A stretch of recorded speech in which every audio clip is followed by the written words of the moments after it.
Aujourd'hui, nous allons faire quelque chose d'un petit peu différent. Je vais vous proposer de faire un petit exercice qui va vous permettre de savoir si vous êtes du côté des leaders de ceux qui créeront le 22e siècle, ou si vous êtes du côté de ceux qui subiront en l'attendant. Vous allez peut-être me détester ou apprécier mon propos. Vous allez peut-être vous désabonner rageusement ou mettre un pouce et vous abonner.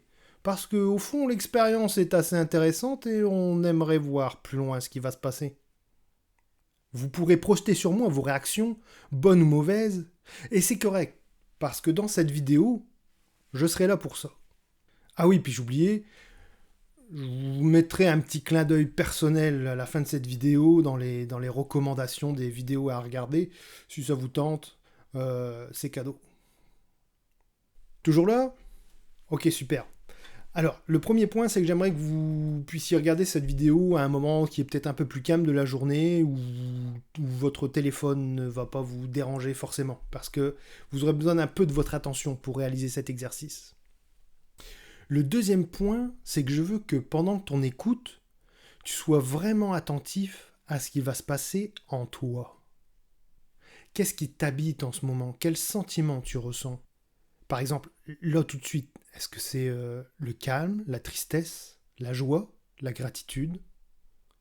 Comment tu te sens par rapport au monde ? Craintif, en joie, en paix, en rage, en révolte ? Confiant ? Tu peux même prendre une petite pause si tu veux, histoire de voir ce qui se passe en toi et d'y porter attention. Ne fais que constater, simplement, sans rien juger. Un peu comme si tu étais un explorateur qui découvrait un nouveau monde et qui devait faire un rapport détaillé sur ce qu'il observe, sur ce qu'il voit. Observe, distingue et examine ce que tu sens et ressens. Alors, quel est le sentiment, quelle est l'émotion qui t'habite en ce moment ? Est-ce que tu l'as trouvé ? Est-ce que tu l'as touché du doigt ? Est-ce que tu l'observes ? Est-ce que tu la sens ? As-tu la réponse ? Oui ? Ok, alors à partir de là, je considère que tu es connecté avec ton intérieur. Attention, c'est parti. Tu aimes les expériences étranges ? Tu te sens papillon dans un corps de chenille ? Tu te sens extraterrestre sur ta propre planète ? Alors à toi, je te dis bienvenue. Oui, bienvenue dans la Jack Machine.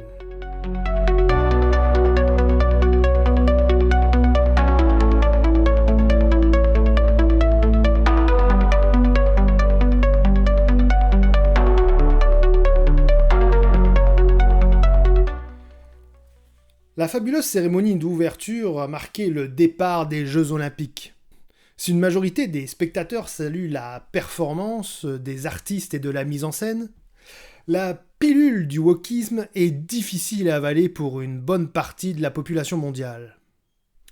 Ceci dit, faites-moi confiance, vous l'avalerez, de gré ou de force, car en fait, plus personne n'est là pour vous demander votre avis. Entre les troupes et la parodie de la scène, le dernier repas du Christ, des familles qui pensaient regarder un événement olympique, rassembleur et festif, se sont senties trahies. On était loin dans cette cérémonie d'un Jean-Michel Jarre qui savait à l'époque rassembler les peuples, rassembler les cultures autour d'événements grandioses qui annonçaient le futur. Quant aux chrétiens, cible éternellement facile, ils n'en sortent pas meurtris à cause d'une simple caricature, non. Ça, ils ont l'habitude. Ils en sortent meurtris parce que cette caricature a été érigée au rang de valeur française. Eux, dont l'héritage fait partie intégrante du rayonnement, au moins touristique, français. Au final, un joli cadeau inclusif de 2024 aux 360 millions de chrétiens de 2023 persécutés dans le monde à cause de leur foi. Mais ça, évidemment, tout le monde s'en fout. Eux ne seront pas inclus. Aux héritiers des cathédrales, l'élite française ne sait leur rendre hommage qu'en les transformant en paillassons sur lesquels une idéologie s'essuie vigoureusement les pieds. Idéologie qui, à défaut de savoir créer sa propre culture, se moque de celle des autres. Alors, à défaut de les apprécier candidement, Remercions ces événements. Car dans un tel cas, comme nous l'avons vu dans une vidéo précédente, ils permettent d'énormément clarifier la situation, d'énormément clarifier les événements, de voir les forces en présence et de pouvoir naviguer entre elles. Le contraste est poussé à son maximum. Remercions les événements car c'est très éclairant pour ceux qui veulent suivre une direction. La carte est de plus en plus précise, de plus en plus simplifiée et de plus en plus claire. C'est super pratique. Alors, après que chacun ait décidé d'assumer les choses de manière un peu frontale en mettant une partie de la population mondiale en PLS, devant les réactions qui s'en sont suivies, ce fut le rétropédalage global. Si au départ c'était bien ce qu'on pensait, en fait non, ce n'était pas ce que nous pensions. Mais si quelque chose est à penser, ce sont nos plaies, ce sont nos blessures, ouvertes par ces instruments de division, de démolition, savoureusement appelés d'ailleurs de déconstruction. Et on se rend compte alors que ces choses ne sont voulues que par des gens qui au fond ne sont qu'une minorité. Sans envergure, sans vision. On peut quand même se poser la question de savoir à partir de quand avons-nous les dirigeants qu'on mérite ? D'où sortent au fond ces apprentis sorciers qui n'ont aucune vision globale et prétendent nous imposer la leur ? Oui, une nation, parce qu'on est fiers aussi. Je veux dire, on a parlé, on a restauré pour nous intimement une fierté pour ce pays, pas pour son identité, mais pour son projet politique. Pas pour son identité, mais pour son projet politique. On va pas polémiquer. Vous avez dit ressemblant. Non, c'est Daphné qui a dit ressemblant. C'est ressemblant d'une manière d'être, de faire récit de notre diversité et d'affirmer crânement, énergiquement, que c'est comme ça qu'on va vivre ensemble. Mais toi, t'es qui pour dire aux gens comment ils vont vivre ? Leur as-tu seulement demandé ? Les as-tu seulement côtoyés dans ton quartier ? D'où sortent ces élus qui ont une manière toute personnelle d'interpréter une représentativité qui ne leur a été prêtée que très temporairement ? La République, c'est moi! C'est moi qui suis parlementaire! Poussez-vous de là, ouvrez-moi cette porte! Ajouter les guerres attisées de tous côtés par des États ou des groupuscules terroristes, ajouter à cela les volontés de paix qui sont inexistantes, timides ou tièdes, les manifestations des uns et des autres, pour ou contre la guerre en Ukraine, pour ou contre la guerre israélo-palestinienne. Ajoutez à cela le vote des gens des campagnes, qui est à l'opposé du vote des gens des villes. Ajoutez à cela des systèmes de représentation démocratique de plus en plus défaillants et dans lesquels les gens ont de moins en moins confiance. Et vous obtenez une mer qui est très, très, très agitée. Alors pour en revenir aux chrétiens choqués dans le monde entier, Jésus avait déjà donné l'exemple de la manière dont il faut se comporter. Dans l'évangile de Matthieu, on trouve un très court passage où Jésus nous montre à quel point il était badass et qu'il était prêt 2000 ans avant nous à aborder le 22e siècle. Je vous cite l'extrait, c'est juste 5 lignes. « Et voici, il s'éleva sur la mer une si grande tempête que la barque fut couverte par les flots. Et lui, il dormait.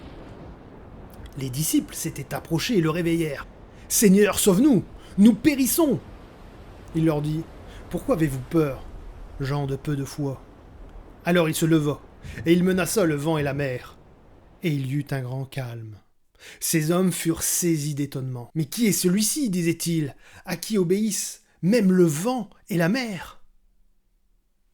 Alors, je ne détaillerai pas ici les explications, mais sachez que dans la Bible, la mer représente les gens, les peuples, les composantes des nations. Les vents sont les idées et les doctrines humaines. Quant à la barque, les bateaux, ça représente souvent l'église primitive chrétienne, ce petit groupe de gens, au départ, ainsi que la protection de Dieu. Les bateaux, les barques sont les écrins dans lesquels nos âmes peuvent se reposer. Et que fait Jésus alors que la mer est démontée, agitée par les vents ? Il pionce ! Et ce n'est que parce que les disciples étaient inquiets, confrontés, parce qu'ils pensaient leur dernière heure arriver, que Jésus se fait réveiller. Alors, Jésus ne dormait pas simplement parce qu'il était fatigué. y dormait parce qu'il était en paix. Et son intérieur était en paix parce que son intérieur était puissant. Et son intérieur était puissant parce que ses valeurs étaient fondées sur le roc. En les qualifiant d'hommes de peu de foi, Jésus dit en fait à ses disciples que leur intérieur est perturbé, aussi perturbé que cette mer démontée qui les menace. Leur intérieur est perturbé car trop fragile, pas assez puissant. Sans puissance, sans construction interne, solide, vivante et résiliente, les disciples n'étaient en fait pas différents que les eaux de cette mer démontée. Et pire que ça, ils étaient comme les eaux de la mer qui rentraient dans la barque, menaçant aussi, de fait, de la faire couler.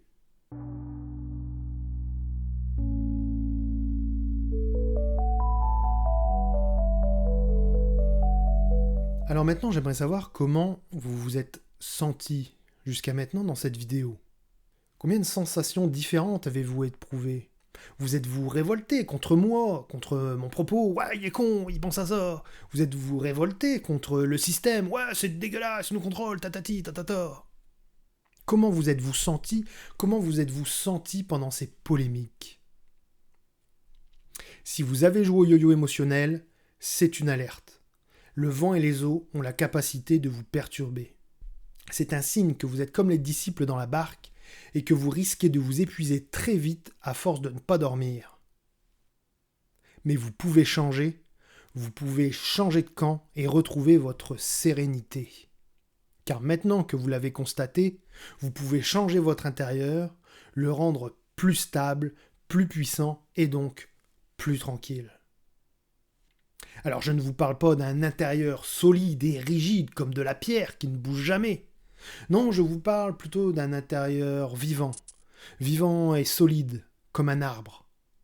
Un arbre qui pousse, un arbre qui a ses cycles, un arbre qui bourgeonne, un arbre qui fleurit, et un arbre qui au final donne du fruit. Si vous êtes chrétien, juif, musulman, soufi, bouddhiste, philosophe, alors votre culture est millénaire. Des civilisations entières ont vu passer vos penseurs. Votre culture est millénaire parce qu'à chaque seconde, de chaque minute, de chaque heure, de chaque jour, de chaque mois, de chaque année, de chaque siècle, de chaque millénaire, elle fut pertinente. Votre culture est la culture d'un éternel présent. Vous avez vu déjà tout ce qu'il y a à comprendre dans les simples 5 lignes que je vous ai lues ? Dans la Bible, il y a 2000 pages comme ça, encore 2. Et dans les Védas, on a 15 000 versets. De la sagesse, on en a à revendre. Ces sagesses, ces enseignements millénaires sont plus pertinents que jamais parce qu'ils construisent des hommes et des femmes droits, solides, résilients. Évidemment, quand on respecte les doses prescrites et la posologie. Parce que, soyons francs, c'est quand même un matériel à manipuler avec une certaine précaution. Vous devez être intelligent, sensible et perspicace. Mais toute cette culture, cette sagesse millénaire est aussi pertinente, parce que les anciens qui n'avaient pas Netflix avaient donc le temps d'observer leurs congénères, savaient exactement où le cœur de l'homme allait le porter. Ils nous ont donc laissé des outils pour nous aider, 2000 ans avant que nous arrivions au bord des gouffres. Récupérez vos savoirs, vos sagesses et vos livres sacrés. Ils vous sublimeront. Soyez vigilants face au fondamentalisme, mais si vous êtes dans la Jack Machine, je sais que vous y résisterez. Je vous fais confiance. On nous parle de préserver la terre de nos enfants. Soit, mais n'oublions pas l'héritage de nos ancêtres. Les livres sacrés et les philosophes ont la capacité et ce pouvoir incroyable de nous sublimer.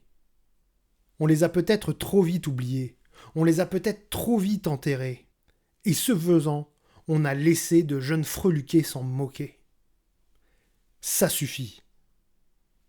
C'est donc sur nous que repose notre avenir, nous allons bâtir quelque chose de nouveau et fabuleux ensemble, et le futur aura besoin d'hommes et de femmes bien construits de tous bords. Nous pouvons le faire car nous avons les outils et nos ancêtres nous ont légué la sagesse. Construisons en nous, bâtissons en nous et je vous jure que nous célébrerons alors ensemble. Car au final, après s'être construit et sublimé, fort de cette puissance intérieure, Jésus dans sa barque, face au chaos, n'a fait que 2 choses simples. Il s'est d'abord levé, puis il a commandé. Fais comme lui.